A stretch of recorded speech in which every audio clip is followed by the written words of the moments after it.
তাকে প্রথমেই গ্রেফতার করা হবে, তাকে ফিরিয়ে নিয়ে এসে এবং রায় কার্যকর করা হবে। যদি তার আপিল করার কোনো অধিকার থাকে সেটা আইন আদালত দেখবে। খুবই খুবই লজ্জিত হই যখন এই ফেসিবাদী গণহত্যাকারী আওয়ামী লীগ এবং তার প্রধান শেখ হাসিনা এবং তাদের দলীয় নেতা কর্মীরা এই গণহত্যার জন্য তাদের ন্যূনতম কোনো অনুশোচনা নাই, ক্ষমা প্রার্থনা তো দূরের কথা, জুলাই যোদ্ধাদেরকে তারা অপরাধী হিসেবে তকমা দিচ্ছে। তারা বলছে যে জঙ্গিবাদী তৎপরতার মধ্য দিয়ে তাদেরকে রাষ্ট্র ক্ষমতা থেকে সরিয়ে দেওয়া হয়েছে। আজকে ফেসিবাদী স্বৈরাচারী হাসিনা একটি দেশে, তার অবশ্য নিজ দেশে যে আশ্রয় গ্রহণ করেছে, ওখান থেকে বড় বড় কথা বলছে। অনেকে বলছে মুর্দা কাফন পুড়ে কথা বলছে, সেটা জায়েজ নাই। সে বলছে বাংলাদেশে প্রত্যাবর্তন করবে। আমরা তো তার প্রত্যাবর্তন চেয়েছি আইনানুগ ভাবে, এক্সট্রাডিশন চুক্তি অনুসারে। ইন্টারিম গভর্নমেন্টের সময় পত্র দেওয়া হয়েছে, আমরা তাগাদা পত্র দিয়েছি। আমরা চাই তাকে দেশে ফিরিয়ে এনে তার রায় কার্যকর করা হবে। গতকাল পার্লামেন্টে আমি স্পষ্টভাবে বলেছি, তার আত্মসমর্পণের কোনো সুযোগ নাই। তাকে প্রথমেই গ্রেফতার করা হবে, তাকে ফিরিয়ে নিয়ে এসে এবং রায় কার্যকর করা হবে। যদি তার আপিল করার কোনো অধিকার থাকে সেটা আইন আদালত দেখবে। আর যারা বিভিন্ন দেশে আশ্রয় গ্রহণ করেছে, ফেসিবাদী দূষর মন্ত্রী এমপি যারা বিভিন্ন সরকারি কর্মকর্তা ফেসিবাদের দূষর ছিল, তাদেরকে ফিরিয়ে আনার জন্য আমরা ইন্টারপোলের মাধ্যমে অ্যারেস্ট ওয়ারেন্ট জারি করিয়েছি। সেই প্রেক্ষিতেই বেনজির আহমদকে গ্রেফতার করা হয়েছে। আশা করি খুব শীঘ্রই তাকে ফিরিয়ে আনতে পারবো এবং বিচারের মুখোমুখি করতে পারবো।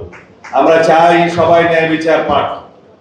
যারা গণহত্যায় জড়িত ছিল, যারা এই দেশের সাধারণ মুক্তিকামী মানুষের উপরে বা থানাদার বাহিনীর মতো আক্রমণ করে গণহত্যা চালিয়েছে, তাদেরও ন্যায় বিচার পাওয়ার অধিকার আছে। তাদেরকে আমরা বিচারের মুখোমুখি করব। আইসিটি একটা পরিবর্তন আনা হয়েছে এবং সন্ত্রাস বিরোধী আইনে পরিবর্তন আনা হয়েছে। আওয়ামী লীগকে দল হিসেবে বিচারের কাঠগড়ায় দাঁড় করানো যাবে। তদন্ত পরিচালনা করা হচ্ছে, তাদের বিরুদ্ধে আওয়ামী লীগকে রাজনৈতিক দল হিসেবে বিচারের মুখোমুখি করা যাবে। বাংলাদেশের সংবিধানের আর্টিকেল 47-এ সেটা বলা আছে, ব্যক্তি এবং সংগঠন উভয়েরই বিচার করা যাবে গণহত্যা এবং মানবতা বিরোধী অপরাধের দায়ে। সুতরাং বাংলাদেশের সকল কিছুরই হিসাব নেওয়া হবে, ন্যায় বিচার নিশ্চিত করা হবে। আমরা চাই আইনানুগ প্রক্রিয়ার মধ্য দিয়েই ফেসিবাদী মাফিয়া সংগঠন আওয়ামী লীগের রাজনৈতিক ভাগ্য নির্ধারিত হোক। আমরা এক্সিকিউটিভ অর্ডারে, প্রশাসনিক আদেশে কোন রাজনৈতিক দলের রাজনীতি করাকে, নিষিদ্ধ করাকে আমরা সঠিক মনে করি না। এটা জুডিশিয়াল প্রসেসের মধ্যে দিয়ে যেতে হবে, আইনানুগ প্রক্রিয়ার মধ্যে দিয়ে যেতে হবে, সেটা আমরা নিশ্চিত করতে চাই। যারা ফেসিবাদী শেখ হাসিনার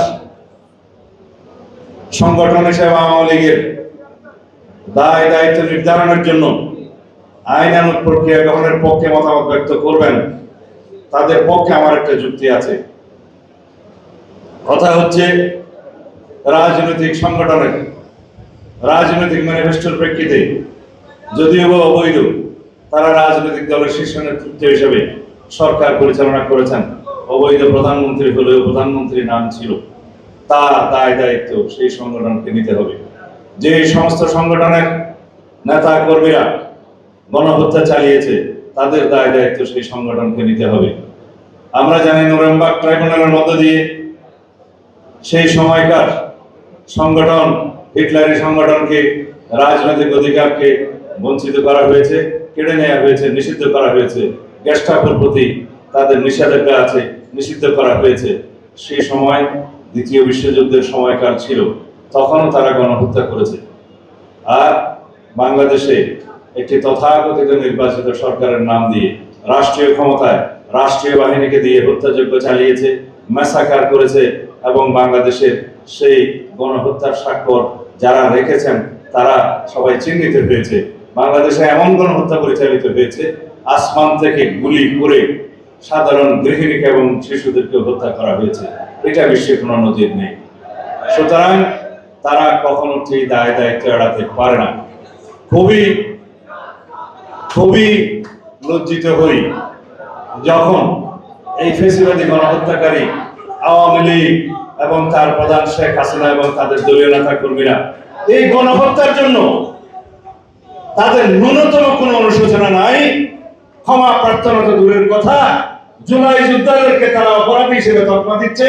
তারা বলছে যে জঙ্গিবাদী তৎপরতার মধ্য দিয়ে তাদেরকে রাষ্ট্র ক্ষমতা থেকে সরিয়ে দেওয়া হয়েছে। এই যখন অবস্থা, তারা আবারও বাংলাদেশে রাজনীতি করার স্বপ্ন দেখে এর চাইতে ঘৃণিত, লজ্জিত আর কোনো বাক্য হতে পারে না। যাই হোক, এটা তাদের ইতিহাস। আওয়ামী লীগের ইতিহাস বারে বারে গণতন্ত্রকে হত্যা করার ইতিহাস।